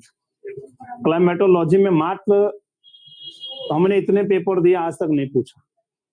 केवल तापीय सिद्धांत पे ज्यादा फोकस करो, मानसून पे फोकस करो, जेट स्ट्रीम पे फोकस करो, है ना, जो मेन चीजें हैं। वेस्टर्न डिस्टरबेंस पे फोकस करो, पश्चिमी विक्षोभ से वर्षा कैसे होती है, मानसून जो अरब सागर से आता है, दक्षिणी में हिंद महासागर से आता है, ये दोनों कहाँ पे मिलते हैं, क्यों मिलते हैं, ये कहाँ पे वर्षा नहीं करते हैं, वृष्टि छाया प्रदेश कहाँ बनता है, शैडो रेन एरिया क्या होता है, तो यही पढ़ना पड़ता और कुछ नहीं बनता कुछ नहीं। ये मेंस के टॉपिक है ना, वहां पे लिखने को आता तब तो बहुत बड़ी बात है, लेकिन प्री वगैरह वगैरह कोई सा भी दे दो नहीं बनता है। हाँ, इतना जरूर है कि जो सिद्धांत है वो किस किसने दिए उनके नाम जरूर याद रखना, बस, है ना। तो वो तो बता ही दिए होंगे लगभग सारे, बता दिए ना, बस, तो क्या दिक्कत है फिर।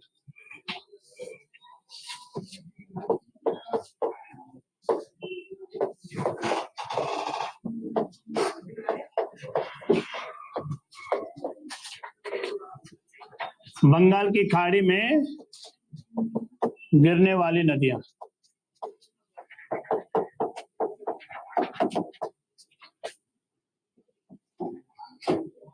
चलो अब देखिएगा बंगाल की खाड़ी में गिरने वाली नदियां। आपने देखा कि बंगाल की खाड़ी में जितनी भी नदियां गिरती है सब क्या बनाती है, बनाती है डेल्टा, या नहीं बनाती है? ठीक है,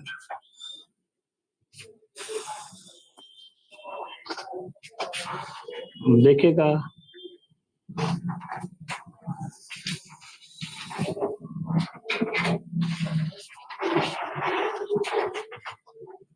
इधर से एक नदी आ रही है, गंगा नदी है। कौन सी नदी आ रही है? गंगा नदी आ रही है ना।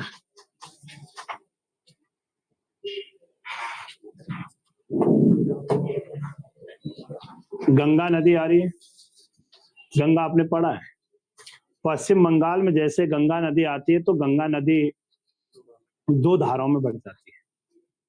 एक धारा इसके आगे चले जाती है, ये बांग्लादेश में जाती है, जिससे हम कहते हैं बांग्लादेश में पद्मा, गंगा के नाम से, और बांग्लादेश में जाती है तो इसे कहा है पद्मा। एक धारा पश्चिम बंगाल में इसके यूं मुड़ जाती है, बच्चे नीचे मुड़ रही ना ये, और ये नीचे आ जाती है, ये बंगाल की खाड़ी में जाती है। सुनना मेरी बात, ये नहीं जा रही बंगाल, ये बांग्लादेश में जा रही है, और ये बंगाल की खाड़ी में आ रही है। यही आपके बच्चे हुगली, कौन सी नदी हो गई है, हुगली नदी आ रही बस। और मैंने कहा था जो कोलकाता है किस नदी के तट पर बसा हुआ है, हुगली नदी के तट पर। अब बताए क्या, हाँ ठीक है, तो हुगली नदी के तट पर ही कौन सा शहर बसा हुआ है, कोलकाता बसा है ना। पश्चिम बंगाल की राजधानी कहाँ है, यही है वो कोलकाता। अब यहाँ पे ध्यान देना कि बंगाल की खाड़ी में गिरने वाली नदियां कौन कौन से हैं। यहां से छोटा नागपुर का पठार है बच्चे, सीएनपी, याद आया। और छोटा नागपुर के पठार से एक नदी निकलती है, दामोदर नदी, और दामोदर नदी किस में जाकर मिल रही है, बोले, हुगली में। दामोदर नदी बंगाल की खाड़ी में नहीं गिर रही है, इसलिए ये मत कह देना कि दामोदर नदी बंगाल की खाड़ी में गिर करके डेल्टा बना रही, बोल वहां पे नहीं, ये हुगली नदी में जाती है, और हुगली नदी की सहायक नदी हो गई बच्चे, ठीक है ना। दामोदर नदी के बाद अगर हम वहीं पे नीचे आते हैं तो वहीं पे बच्चे अगर बात करते हैं तो यहाँ पे एक नदी आती है यहीं से पहाड़ी से, और ये नदी आपने देखा होगा, जिस नदी का नाम क्या था बच्चे, स्वर्ण रेखा नदी। झारखंड रांची का पठार याद आ रहा है, उत्तर वाला हजारीबाग का, दक्षिण वाला रांची, लेकिन हजारीबाग का नाम क्या था दूसरा, कोडरमा, कोडरमा का पठार बोले थे ना। तो यहाँ पे ध्यान देना, ये नदी आपकी हो गई बच्चे, कौन सी नदी, स्वर्ण रेखा नदी। और ये कौन सी नदी थी? हुगली नदी। ये कौन सी नदी थी? दामोदर। ठीक है ना। यहीं पे आपने जो आपने देखा था कि यहाँ पे रांची के पठार से ही दो छोटी छोटी नदियां उड़ीसा के अंदर होकर के बह रही थी। एक का नाम है ब्रह्मणी नदी और एक का नाम है वैतरणी नदी। तो यहाँ पे ध्यान देना कि एक नदी आपकी ये आ गई है और एक नदी आपकी आ गई है। एक का नाम है बच्चे वैतरणी। कौन सी नदी है? सॉरी,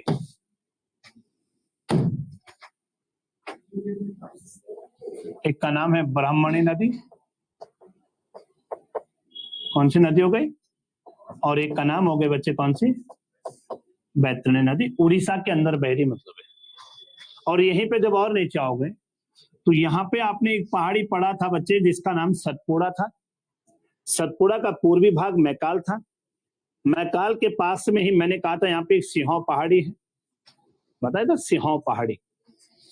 मैंने कहा था कि महानदी यहीं से निकलती है। महानदी बेसिन पढ़ा था मैंने आप लोगों को, है ना। गोंडवाना लैंड है, तलचर, ढेकानाल, कोरबा, बिलासपुर सब कोयले की खाने यहाँ पे। और यही इस सिंहो पहाड़ी से, सिंहो पहाड़ी से एक नदी निकल रही है और यही नदी आपकी कौन सी है? महानदी। सुन रहे बच्चे मेरी बात? तो महानदी का ओरिजिन भी आपने देख लिया, बंगाल की खाड़ी में जाकर गिरी तो डेल्टा बनाएगी। और यहीं पे जब आप नीचे आओगे महानदी के पास में, यहीं पे उड़ीसा के पास में बच्चे ये वाला भाग दिख रहा है ये, तो यहीं पे एक झील है बच्चे जिसका नाम है चिल्का झील। बोलो चिल्का झील कहाँ है? उड़ीसा में तो है। भारत की सबसे बड़ी लगून झील कौन सी है? चिल्का झील। भारत की सबसे बड़ी खारे पानी की झील भी कौन सी है? चिल्का झील, है ना। यहीं पे जब और आगे आते हो तो यहाँ पे बच्चे महाराष्ट्र के अंदर एक त्रयंबकेश्वर पहाड़ी है नासिक में। कौन सी है ये? त्रयंबकेश्वर। और त्रयंबकेश्वर पहाड़ी कहाँ पे है? नासिक महाराष्ट्र में। और यहीं से बच्चे एक नदी निकलती है और ये नदी चले गई हूं, यही नदी है गोदावरी। तो गोदावरी महाराष्ट्र के नासिक के पास त्रयंबकेश्वर पहाड़ी से निकलती है और आगे जाकर के कहाँ गिर जाती है? बंगाल की खाड़ी में। और क्या बना लेती है बच्चे? डेल्टा बनाने का काम करती है। ठीक है ना, गोदावरी का डेल्टा। वहीं पे एक पहाड़ी हमने आपको और बताई थी यहाँ पे, महाबालेश्वर पर्वत श्रेणी। पता था महाबालेश्वर? तो ये महाबालेश्वर हो गया, महाबालेश्वर। और महाबलेश्वर पर्वत श्रेणी से एक नदी निकलती है और ये नदी भी आगे आती है, यह है बच्चे कृष्णा नदी। तो देखो ये भी महानदी, सॉरी, महाबलेश्वर महाराष्ट्र से निकलती है और आगे जाकर के बंगाल की खाड़ी में आंध्र प्रदेश के पास से, दोनों आंध्र प्रदेश के पास से गिरती है। आंध्र प्रदेश के पास से बंगाल की खाड़ी में दोनों क्या कर रही है? गिरने का काम कर रही है। लेकिन यहीं पे एक झील और है बच्चे, और जिस झील का नाम गोदावरी और कृष्णा के बीच में यहाँ पे आंध्र प्रदेश के तट पर, जिसका नाम है कोलेरू झील। कौन सी झील हो गया रे ये? कोलेरू झील सुना है? बोलो, नहीं सुना। ये कोलेरू लेक हो गया। और आपने कई बार सुना होगा यनम, सुना है यनम? कहाँ पड़ता है यनम? आंध्र प्रदेश में। किसकी, क्या है ये? किसका? पुदुचेरी का। गुड। जो पुदुचेरी है उसका एक डिस्ट्रिक्ट है यनम। 4 जिले थे ना पुदुचेरी में, यनम, कराईकल, माहे और पुदुचेरी। तो यहाँ पे बच्चे अगर मैं बात करता हूँ तो आंध्र प्रदेश के पास में यहाँ पे ये यनम हो गया। और यहीं पे एक क्षेत्र है, कभी जब आपने यूरोप पे कंपनियां पढ़ी होगी तो मसूलीपट्टनम सुना होगा आप लोगों ने, जहाँ पे फैक्ट्री लगी थी। तो मसूलीपट्टनम भी आंध्र प्रदेश के अंदर पड़ता है। ये मसूलीपट्टनम यहाँ पे पड़ता है तट पर। यहाँ सुना मसूलीपट्टनम, है ना। ब्रिटिशों ने अपनी राजधानी, अपने फैक्ट्रियां, है ना। तो ये मसूलीपट्टनम हो गया है। यहीं पे और नीचे आओगे तो यहाँ पे एक नदी और आती है बच्चे, छोटी सी नदी है। और ये नदी आकर के बच्चे यहाँ पे अपना डेल्टा बनाती है। और जिस नदी का नाम है बच्चे, जिसे हम कहते हैं पेनार नदी। पेनानी नहीं, पेनार। तो ये नदी आपकी हो गई पेनार। पेनार नदी हो गई, ठीक है ना। पेनार के बाद जब नीचे आओगे तो यहाँ पे कर्नाटक के अंदर एक पहाड़ी है जिसका नाम है ब्रह्मगिरी, सुना है? कौन सी पहाड़ी बोला मैंने? ब्रह्मगिरी की पहाड़ी। और ब्रह्मगिरी की पहाड़ी से एक नदी निकलती है और ये नदी आगे जाती हुई, ये भी बच्चे कहाँ निकल गए आगे, और यही नदी है कावेरी। कौन सी नदी हो गई है? कर्नाटक से निकले आगे तमिलनाडु में जाकर के बंगाल की खाड़ी में, मन्नार की खाड़ी में गिर गई, ये कावेरी नदी है, ठीक है ना।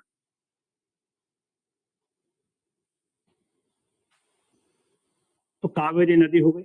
कावेरी नदी के बाद अगर हम बात करते हैं, एक नदी और आती है यहीं पे, छोटी नदी, जिसका नाम है बैगे नदी। क्या नदी है? बैगे, बैगई नदी।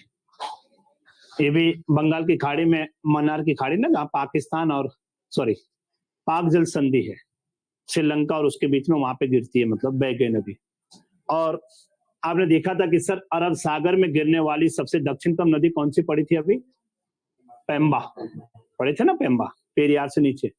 लेकिन बंगाल की खाड़ी में गिरने वाली सबसे दक्षिणतम नदी ताम्रपाणी, गुड, ताम्रपाणी। तो ये नदियां हैं बच्चे, अरब सागर से बंगाल की खाड़ी में गिरने वाली नदियों की जो हम बात कर रहे हैं। बोलो ना, सुन रहे हो मेरी बात? तो ये बंगाल की खाड़ी में, कभी अगर सीक्वेंस भी लगाने को आ जाए तब भी कर लोगे ना? कर लोगे? बोलो भाई। तो ये आपकी कौन सी नदी हो गई? ये अरब सागर, बंगाल की खाड़ी में। और लगभग जो बंगाल की खाड़ी में गिरती है वो क्या बना लेती है? डेल्टा तो बनाती ही है। और इधर की नदियां भी सीक्वेंस से लगा पाओगे ना? बोले, लगा लोगे ना? चलो अब देखिएगा, यहाँ पे सबसे पहले बात करते हैं दामोदर। तो दामोदर पढ़ा पढ़ा के तो परेशान हो चुका हूं मैं। दामोदर नदी, दामोदर नदी को बंगाल का शोक कहते हैं। बोलो, क्या कहते हैं? बंगाल का शोक किस नदी को कहा जाता है? इसका उद्गम कहां से होता है? सिंह, मार पड़ेगी अभी। छोटा नागपुर पठार से, सिंह पहाड़ी से तो महानदी निकलेगी, ठीक है। छोटा नागपुर पठार कहां पे? ये झारखंड में। तो छोटा नागपुर पठार झारखंड से बच्चे ये निकलते हैं। झारखंड के अंदर छोटा नागपुर पठार पर एक जिला है पलामू। कौन सा जिला है? पलामू। उसी पलामू जिला से निकलती है ये, छोटा नागपुर पठार से। हमने देखा है भाई, छोटा नागपुर पठार को दो भागों में यही नदी तो बांटी है, ठीक है ना। लेकिन याद रखना, ये नदी बंगाल का शोक कहलाती है। आगे जाकर के किसकी सहायक हो जाती है? हुगली, है ना।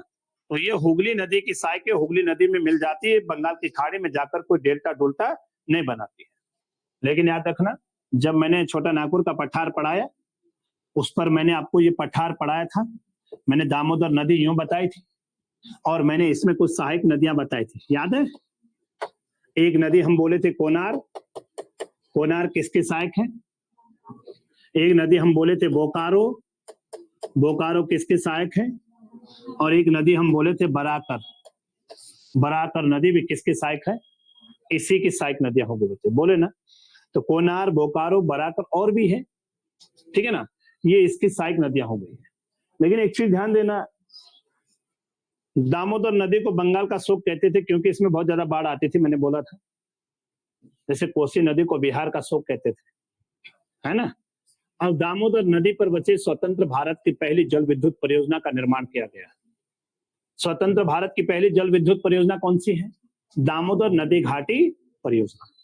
और याद रखना, दामोदर नदी घाटी परियोजना का निर्माण के लिए एक डीवीसी का गठन किया गया था। और डीवीसी का गठन कब हुआ था? 1948 में। डीवीसी का मतलब एक कॉर्पोरेशन बनाया गया था, दामोदर वैली, दामोदर घाटी निगम। और यही इस दामोदर नदी घाटी परियोजना प्रोजेक्ट का क्या करेगा? निर्माण करेगा। जैसे मैंने टीएसडीसी वाला आपको बताया था, टिहरी हाइड्रो डेवलपमेंट कॉर्पोरेशन, जिसने टिहरी डैम का निर्माण किया, ठीक है ना। तो यहाँ पर डीवीसी, तो स्वतंत्र भारत की, देखो स्वतंत्र भारत से पहले और भी परियोजना आपने पढ़ी होगी, उत्तराखंड के अंदर गलोगी भी पढ़ा होगा 1905-6-7 में, शिव समुद्रम भी पढ़ा होगा, दार्जिलिंग के अंदर भी आपने पढ़ा होगा, वो तो 1902 की है शिव दार्जिलिंग परियोजना, भारत की सबसे पहली, उत्तर भारत की, है ना। लेकिन यहाँ पे स्वतंत्र भारत की पहली बता रहा हूं मैं, तो स्वतंत्रता के बाद पहले परियोजना दामोदर घाटी परियोजना। अब दामोदर घाटी कोई अलग से डैम नहीं है, बल्कि मैंने कहा था कि इसी दामोदर नदी में बाढ़ आती थी, इसको कंट्रोल करना है, तो इसके लिए बच्चे अमेरिका के अंदर एक नदी थी टेनेसी, याद आया, टेनेसी याद आ गया ना। और टेनेसी नदी कहाँ है, इस पर भी बच्चे क्या बनाया गया, इससे अमेरिका में भी बहुत ज्यादा बाढ़ आती थी इसमें, टेनेसी नदी में, इसलिए इस पर अमेरिका सरकार ने क्या किया, एक प्रोजेक्ट बना दिया डैम, टेनेसी पावर प्रोजेक्ट। इसीलिए इसी के तर्ज पर भारत में भी दामोदर नदी घाटी पर भी एक प्रोजेक्ट बना दिया गया, किसके तर्ज पर, टेनेसी घाटी पर, उसी के आधार पर।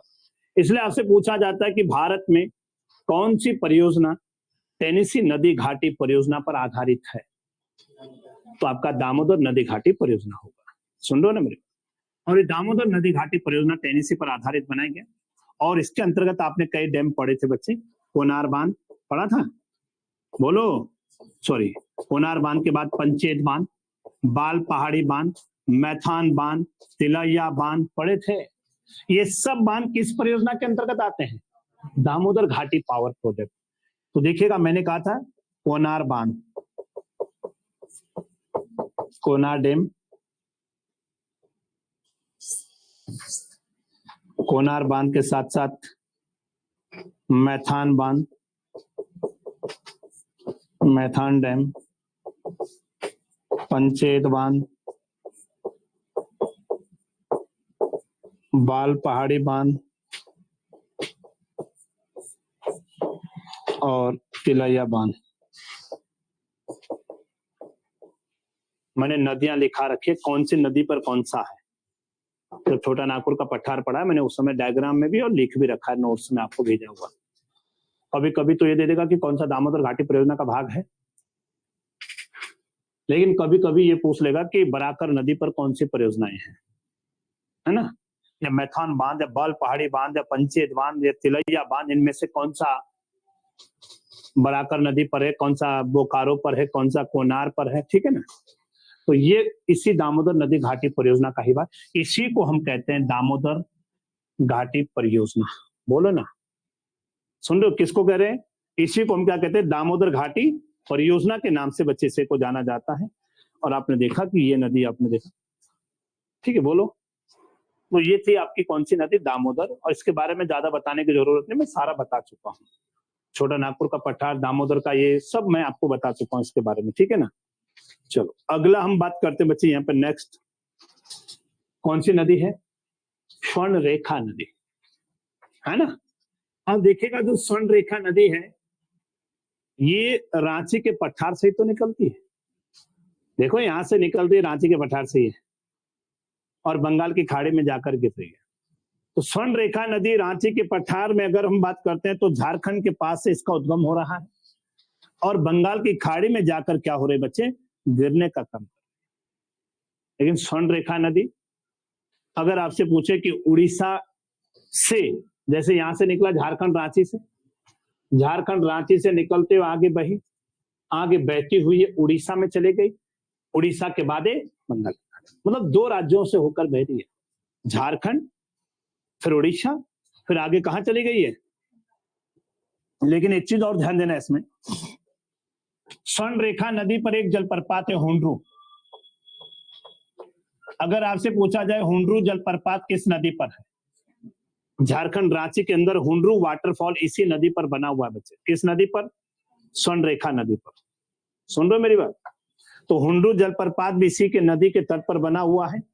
और झारखंड के अंदर जमशेदपुर सुना होगा आप लोगों ने, है ना, तो जमशेदपुर किस नदी के तट पर बसा हुआ है, तो जमशेदपुर भी किस नदी के तट पर है, इसी नदी के तट पर, स्वर्ण रेखा के तट पर है, ठीक है ना, क्योंकि स्वर्ण रेखा पर है रांची वगैरह, जमशेदपुर, जमशेदपुर जेआरडी टाटा के नाम पे बच्चे, है ना, बोले।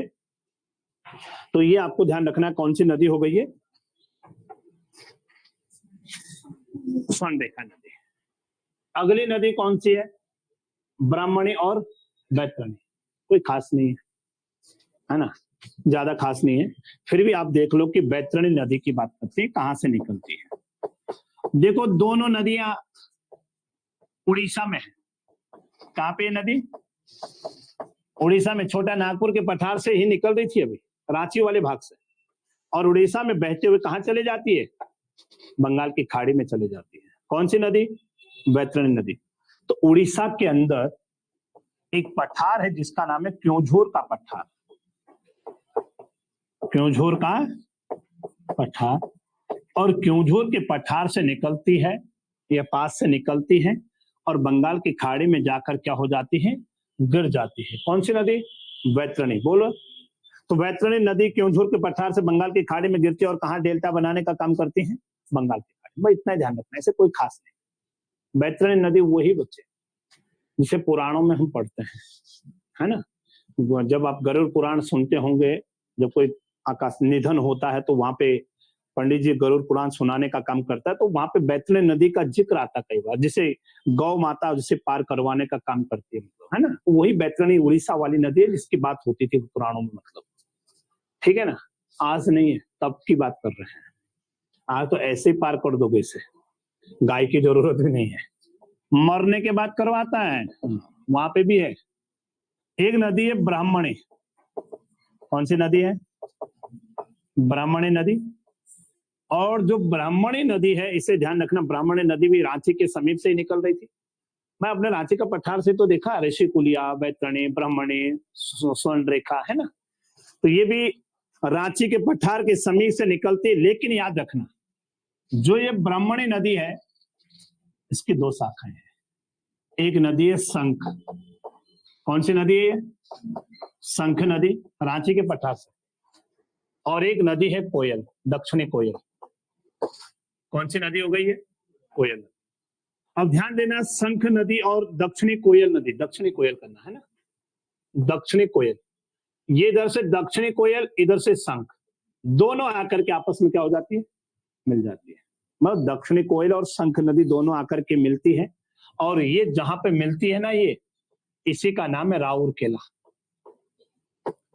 अब बताए राउरकेला कहां पड़ता? उड़ीसा में। और राउरकेला में जब शंख और दक्षिणी कोयल मिलती है तो इसी का नाम, यहां से दोनों के मिलने के बाद इसी का नाम ब्राह्मणी हो जाता है। अभी किस नाम से